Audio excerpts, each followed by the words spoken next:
दिलों में आग, लबों पे गुलाब रखते हैं, लोग चेहरों पे दोहरी नकाब रखते हैं।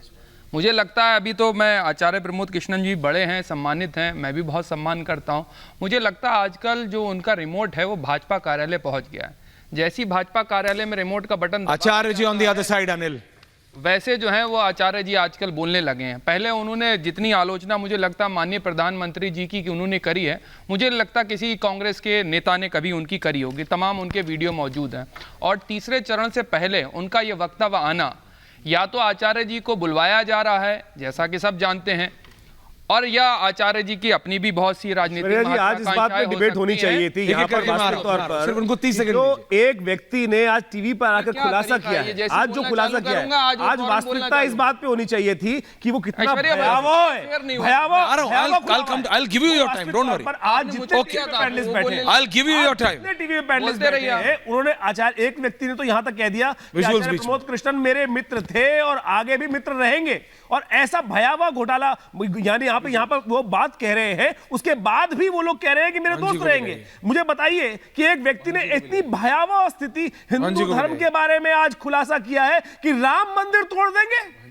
बाबर ने जो विध्वंसक कार्य इस देश में किया, हिंदुओं पर किया, संस्कृति पे किया, आज उसी रूप में आज एक ऐसा भयावह खुलासा किया गया है आचार्य प्रमोद कृष्णन के द्वारा। और उसके बाद भी यहां बैठे हुए लोग जो तमाम हिंदू हैं, एक भी मुझे दिखाई नहीं देता, जमात के अलावा बाकी कोई दिखाई नहीं देता, त्रिपाठी, शर्मा, राहुल देव जी, लेकिन इनके मुंह से एक भी बात नहीं निकली कि इसके ऊपर पूरी तरह से इंक्वायरी होनी चाहिए। इस देश में बलवा कराना चाहते हैं ये लोग।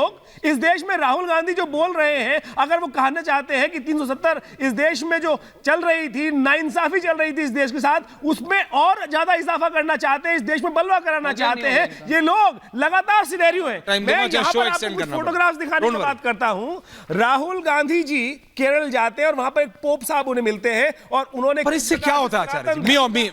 किया गया नहीं हो रहा अनिल तुमसे। ये एक फोटो है रजा के साथ। तो क्या हो गया उसमें? नहीं, मुझे बताइए ना, क्या हो गया? जो आदमी इस देश तो क्या हो गया आचार्य? नहीं, फोटो से क्या होता है? क्यों फोटो नहीं? आचार्य जी, फोटो तो आजकल नेताओं के साथ लगातार एक के बाद एक बयान आता है। तौकीर रजा साहब ना हो, कोई और हो, सिलसिलेवार तरीके से आप मेरे को बताइए, क्या प्रधानमंत्री या फिर गृह मंत्री मुसलमानों से नहीं मिलते? मिले ना, बिल्कुल। और वो तो लेकिन ऐसी भयावह स्थिति में जो कह रहे हैं कि राम मंदिर तोड़वा देंगे, आप राम मंदिर तोड़वा देंगे साहब। आप सोचे राम मंदिर का विध्वंस करा देंगे? ओके, ठीक है। अब जरा मुझे ऐश्वर्या भाई, अब लगातार पंकज जी कुछ कह रहे हैं। पंकज जी आ रहा हूं। ओके आचार्य जी, ओके आचार्य जी, जवाब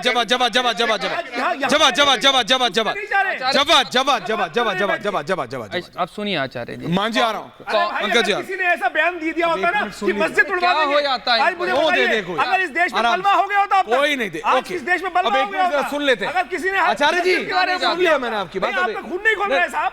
आप मुझे बताइए, राम मंदिर को शांत करना हो गया इनको, सबका शांत खा लिया इन्होंने। शांत करना है, खौलाना नहीं, शांत रखना, शांत रखना है, खौलाना नहीं आचार्य, शांत रखना, शांत रखना, शांति, ओम शांति। हाँ, ये लोग बैठे ओम शांति, झूठ, ओम शांति। आचार्य जी झूठ भी बोल रहा है तो आचार्य जी बस कराओ, इंक्वायरी कराओ प्लीज। आचार्य विक्रमादित्य प्लीज जवाब अपनी बात अब मैं और शांति रखनी। पंकज जी जा रहा हूँ, पंकज जी आ रहा हूँ, आपका ऑडियो नहीं जा रहा। पंकज जी, ये लोग क्या कांग्रेस की गारंटी समझ गया कांग्रेस का। मैंने आचार्य जी प्लीज, यह शर्मा जी बैठ के बोल रहे हैं, पंकज शर्मा बोल रहे हैं, पंकज शर्मा मेरे ज्यादा बोल पाएंगे, पंकज शर्मा की बात करी, मेरे ज्यादा ऊंची आवाज में बोल पाएंगे। पंकज शर्मा कुछ बोल रहे हैं, रिलैक्स। पंकज शर्मा खोल रहा है, आ रहा हूँ। तुम्हारा कौन खोल रहा है क्या? अरे काहे के लिए बलवा करवाने की कोशिश कर रहे हैं? शांति, आप उनको रोक out of studio Pankaj Sharma, out of studio Pankaj Sharma, out of studio Pankaj Sharma, Anil out of studio Pankaj Sharma, बोले जा रहे हैं पंकज शर्मा। मैं ये कह रहा हूँ, ये जो रिलैक्स, ये जो हिंदू धर्म के स्वयंभू ठेकेदार बैठे हैं, पंकज शर्मा डायरेक्टर संस्कृति के स्वयंभू ठेकेदार बैठे हैं, ये मुझे बताएं कि किसने कहा कि राम मंदिर तोड़वा देंगे? किसने कहा कि राम मंदिर तोड़वा देंगे?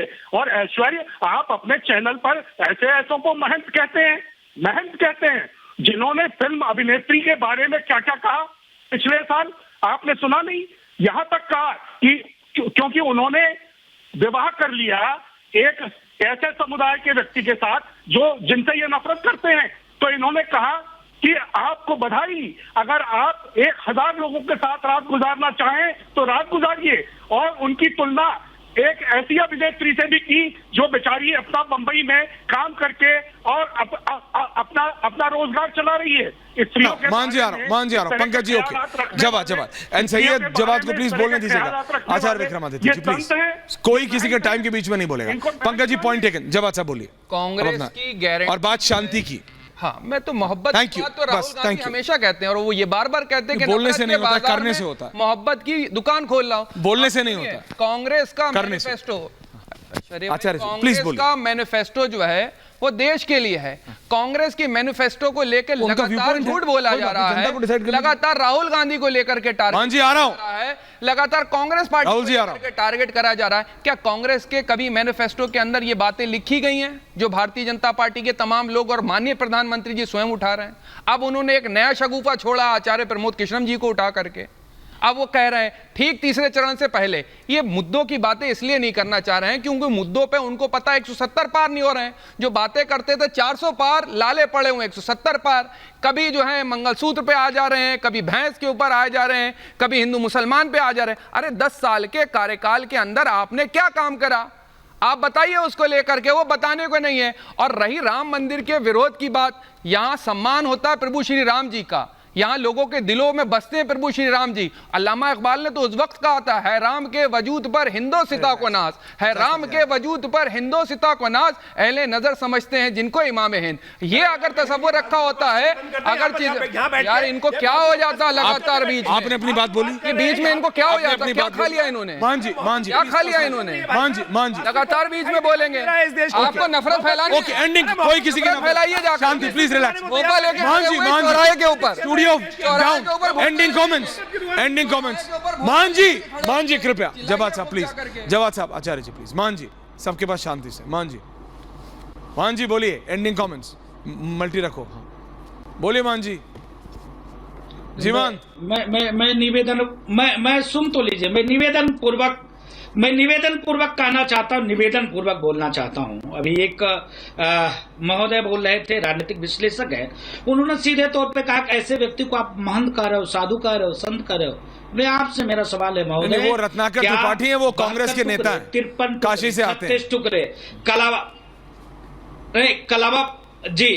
कलावा पहनकर मस्तक पे तिलक लगाकर हमारी माता बहन बेटियों के साथ छलावा का बढ़ावा किसने दिया? ऐसे ही हीरो और हीरोइन ने दिया। और मैंने जब उस पे सवाल खड़े किए तो इनको तकलीफ नहीं, अब कौन बोल रहा है बीच में? अब कौन बोल रहा है बीच में? बेटी के साथ 72 टुकड़े होते, पर आप नहीं करेंगे, नहीं 72 टुकड़े होते। अभी कांग्रेस के एक नेता के बेटी के साथ ऐसे अभद्र व्यवहार, अरे किसी के साथ नहीं होना चाहिए। इनके जवान सिल गए, एक शब्द ये नहीं बोले, बोल पाए क्या?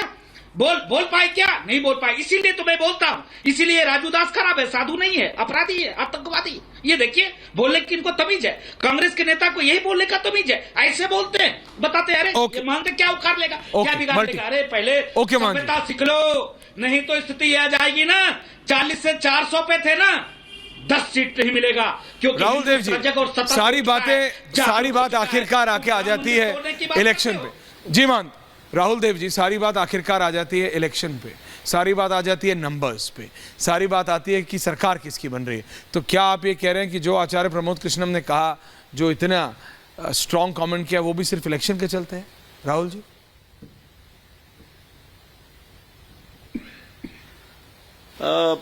ऐश्वर्य, मैं आपको बधाई देना चाहता हूं कि चुनाव के मौसम समय पे बहुत सारे इतने गंभीर मुद्दे जब देश के सामने और मतदाताओं के सामने हैं, आपने एक ऐसा विषय चुना और एक ऐसा बयान चुना जो मैं समझता हूं कि कोई भी परिपक्व राजनीतिक पर्यवेक्षक उसको मजाक में उड़ा देता, उसको गंभीरता से नहीं लेता। लेकिन आपने लिया है और उस पर बहुत महान लोग यहाँ आए हैं और सबने बहुत महान बातें कही हैं। एक मिनट मैं केवल एक बात निवेदन कर दूं कि जहां तक अयोध्या न जाने का सवाल है, अयोध्या मंदिर न जाने का सवाल है, किसी भी नेता, किसी भी पार्टी के लोगों का, हमारे परम आदरणीय चारों शंकराचार्य जी भी अभी तक राम मंदिर नहीं गए हैं। तो शायद इन लोगों की परिभाषा से तो वो भी हिंदू नहीं होंगे और राम विरोधी होंगे। मोहन जी कुछ मैं समझता हूं कि प्रमोद कृष्णन ने ये क्यों कहा है। मैं एक आपसे सुझाव दे रहा हूं। ज्ञान नहीं है। मैं सुझाव दे रहा हूं। सरकार है तो कम से कम अपने को अपडेट रखें, कौन कौन वहां जाके सुप्रीम देख के आया कोर्ट है। के अगर आपने रिपोर्ट नहीं करी है, किसी अरे चैनल बात पे सुनिए चलाया पहले। है, इस देश की विडंबना यह है कि कोई संत महात्मा कहीं दर्शन करने अरे जाता है बैठ तो जाइए, नहीं बैठती है। आराम से आराम से आराम से आपको वास्ते आराम से आराम से आराम से आराम से प्लीज आराम से प्लीज आराम से please Acharya ji Acharya ji Acharya ji Acharya ji Acharya ji Acharya ji Acharya ji Acharya ji no personal comment ना आपके ऊपर ना किसी के ऊपर। Acharya Vikramaditya ji please, thank you. हाँ Rahul ji last 30 seconds please जी बोलिए। मैं केवल ये कह रहा हूं कि इतने महान व्यक्ति, महत्वपूर्ण व्यक्ति ने इतना बड़ा आरोप लगाया है, तो मैं तो सुझाव ये दूंगा कि सर्वोच्च न्यायालय के 13 न्यायमूर्तियों की उसमें एक एसआईटी बनाई जाए। ओके। उनकी निगरानी में जो जांच कर ले प्रमोद कृष्णन जी की बात पर, उसकी सत्यता पर, और अगर सही साबित हो तो राहुल गांधी को आजीवन कारावास दे दिया जाए। भिगो के दे रहे हैं आज तो राहुल देव जी आप। प्रमोद कृष्णन को भी भिगो आजीवन कारावास। ओके मान जी आ रहा हूं, लेकिन हाँ मतलब